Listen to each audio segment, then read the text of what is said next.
क्या आपको पता है कि बड़े बड़े ट्रांसपोर्ट शिप को एक जगह से दूसरी जगह जाने में कौन कौन सी मुश्किलों का सामना करना पड़ता है और उसे रोकने के लिए कौन कौन सी तकनीक का इस्तेमाल किया जाता है? तो चलिए जानते हैं उन मुश्किलों और तकनीकों के बारे में। जब कोई शिप या वेसल समंदर में होती है तो उसको सिर्फ समंदरी तूफान और ऊंची ऊंची लहरों से ही मुकाबला नहीं करना पड़ता, बल्कि कुछ और अनएक्सपेक्टेड चैलेंजेस का भी सामना करना पड़ता है, जैसा कि पायरेट अटैक्स। और सोमालियन पायरेट्स इस काम के लिए दुनिया भर में मशहूर है। इंटरनेशनल मैरीटाइम ब्यूरो के मुताबिक हर साल शिपिंग इंडस्ट्री को 16 अरब यूएस डॉलर्स का नुकसान उठाना पड़ता है। इस नुकसान की वजह ट्रांसपोर्ट डिलेज भी है, लेकिन सबसे बड़ा फैक्टर पायरेसी पैदा करती है। सोमालियन पायरेट्स के अटैक करने की सिर्फ चंद लोकेशंस है।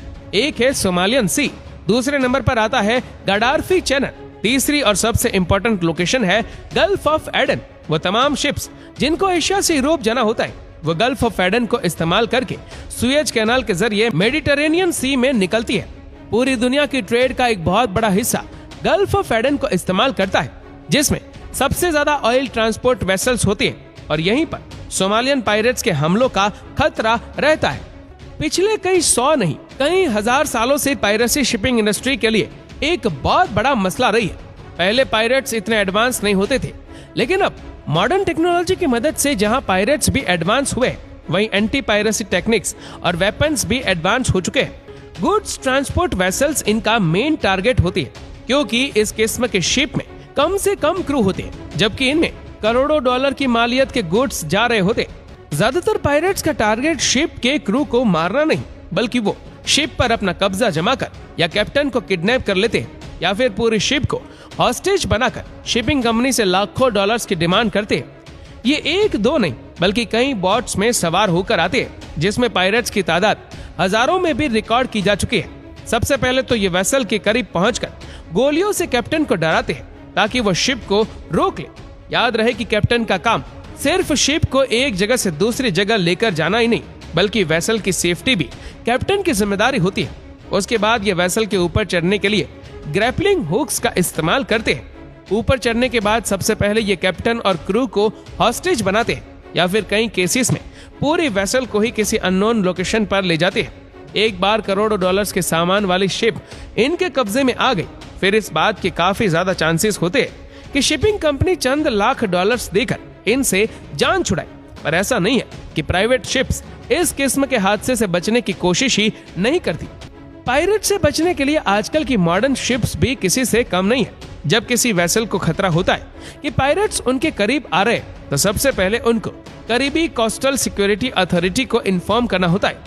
उसके बाद कैप्टन वेसल की स्पीड बढ़ा देता है। स्पीड बढ़ाने की वजह ये नहीं होती कि पायरेट्स उन तक पहुंच नहीं पाएंगे, बल्कि तेज चलने की वजह से शिप वेव्स पैदा करती है, जिससे पायरेट्स की छोटी मोटी बोट्स को वेसल के करीब आने में बहुत मुश्किल होती है। अब जब तक कोस्टल अथॉरिटी वेसल तक पहुंचे और पायरेट से मुकाबला करे, तब तक कैप्टन समेत तमाम क्रू मेंबर्स को पायरेट्स का टाइम जाया करना होता है। और इस काम के लिए कई एडवांस मेथड का इस्तेमाल किया जाता है, जिसमें नंबर 1 पर है वाटर कैनन्स। ये वाटर कैनन तकरीबन तमाम शिप्स में ही लगे होते हैं और ये पायरेट्स को रोकने के लिए सबसे इफेक्टिव मेथड समझा जाता है। इस किस्म की नोजल शिप या वेसल की चारों साइड्स पे लगी होती है। एक एक नोजल सिर्फ 1 मिनट में 1350 गैलन समुद्री पानी फेंकने की काबिलियत रखती है, यानी हर गुजरते मिनट 5110 लीटर पानी, वो भी अलग अलग नोजल से। ये इतना ज्यादा पानी है कि जिससे एक एवरेज साइज का स्विमिंग पूल सिर्फ 10 मिनटों में भरा जा सकता है।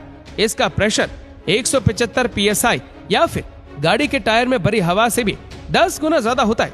इतना ज्यादा प्रेशर जब पायरेट्स पर पड़ता है तो वो उनको बोट से गिरा देता है और पूरी बोट को भी उल्टा सकता है।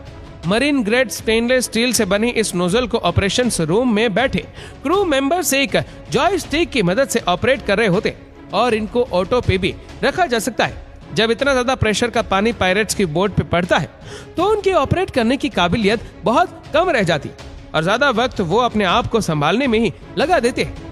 अगर फिर भी वो वेसल के करीब पहुंचने में कामयाब हो जाए या उनके पास कोई बड़ी यॉट हो, तो वाटर कैनन का निशाना उनकी यॉट पर करके उसको दूर धकेला जा सकता है। नंबर 2, वाटर कैनन के अलावा कई शिप्स में इस तरह के व्हील्स भी लगे होते हैं, जिससे पायरेट्स की बोट के अंदर पानी भरा जाता है। जब पायरेट्स वेसल के करीब पहुंचने में कामयाब हो जाए तब इन व्हील्स को ऑन कर दिया जाता है। इसमें से निकलने वाली पानी की वजह से पायरेट्स की बोट्स में पानी भर जाता है और बोट की स्पीड कम हो जाती है। ऐसी सिचुएशन में अंदर बैठे पायरेट्स को मजबूरन वेसल से दूर हटना पड़ता है। Number 3, P traps.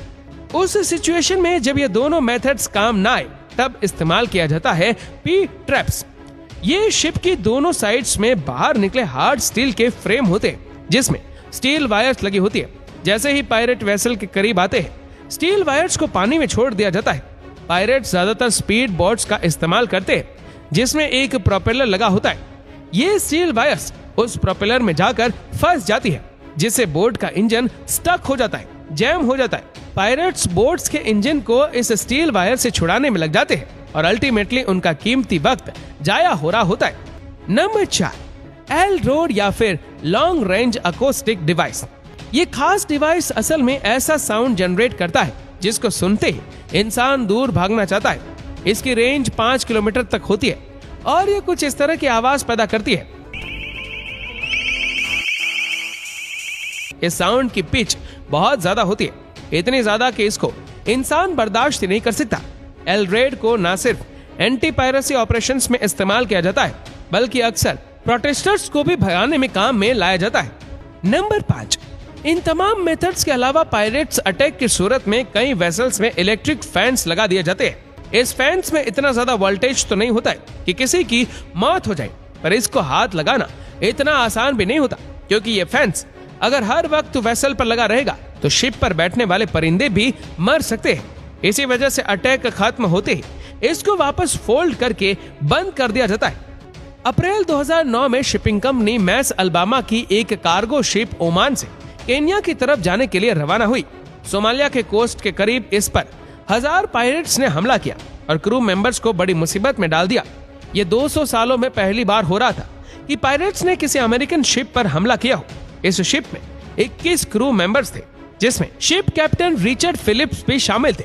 क्रू ने पायरेट्स को शिप के करीब आने से रोकने के लिए फ्लेयर्स भी फायर किए और वाटर कैनन का भी इस्तेमाल किया, लेकिन 2 सोमाली पायरेट्स शिप पर चढ़ने में कामयाब हो गए।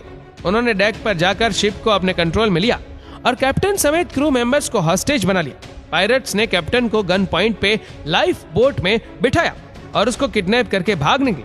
उनकी डिमांड $2 मिलियन थी और इसी के बदले वो कैप्टन वापस करेंगे। यहाँ आपको बताते चले कि लाइफ बोट में लिमिटेड फ्यूल होता है और जाहिर है इस कंडीशन में वो ज्यादा दूर नहीं जा सकते थे। नेवी ऑफिसर्स ने लाइफ बोट का पीछा किया। उनका मकसद था कि पायरेट्स को कोस्ट तक ना पहुंचने दिया जाए, क्योंकि अगर वो कोस्ट तक पहुंच गए तो फिर सोमालिया जैसी करप्ट कंट्री में उनको ढूंढना नामुमकिन हो जाएगा। नेवी ने एक हेलीकॉप्टर डिप्लॉय किया जो लाइफ बोट के करीब जो फ्लाइंग करके विंड स्टॉर्म पैदा कर रहा था। इससे पानी की लहरें लाइफ बोट को कोस्ट पे आने से रोक रही थी। आखिर एक अमेरिकन शिप को लाइफ बोट के रास्ते में खड़ा करके उसका रास्ता रोक दिया गया। उनका सिर्फ एक ही मकसद था कि पायरेट्स का टाइम जाया किया जाए ताकि लाइफ बोट का फ्यूल खत्म हो सके। 80 घंटों के बाद आखिरकार फ्यूल खत्म हुआ तो पायरेट्स नेगोशिएशन के लिए राजी हो गए। उनकी डिमांड थी कि उनको सोमालिया की कोस्ट तक पहुंचाया जाए, वरना वो कैप्टन फिलिप की जान ले लेंगे। लाइफ बोट में टोटल 3 पायरेट्स थे जिन्होंने एक कैप्टन को किडनैप किया हुआ था। अगर नेवी ने एक भी गलत कदम उठाया तो इसका नतीजा कैप्टन की मौत होगा। नेवी ने 3 स्नाइपर्स मंगाए जिन्होंने फैसला किया कि वो 500 मीटर की दूरी से एक साथ तीनों पायरेट्स को खत्म करेंगे। पोजीशन सेट करने में और सही टाइम के इंतजार में कई घंटे लग गए और आखिरकार वो वक्त आ ही गया जब तीनों पायरेट्स एक साथ स्नाइपर्स के निशाने पर थे। तीनों ने एक साथ अपना ट्रिगर दबाया और आखिर पायरेट्स को मारकर कैप्टन रिचर्ड फिलिप को बचा लिया गया। तो दोस्तों, आपको ये वीडियो कैसी लगी नीचे कमेंट करके जरूर बताएगा और अगर आपको वीडियो अच्छा लगा हो तो इस वीडियो को लाइक करेगा, शेयर करेगा ज्यादा से ज्यादा लोगों तक और ऐसी ही और भी रोचक जानकारियों के लिए सब्सक्राइब करें हमारे YouTube चैनल को और Facebook पर फॉलो करें हमारे पेज को। धन्यवाद।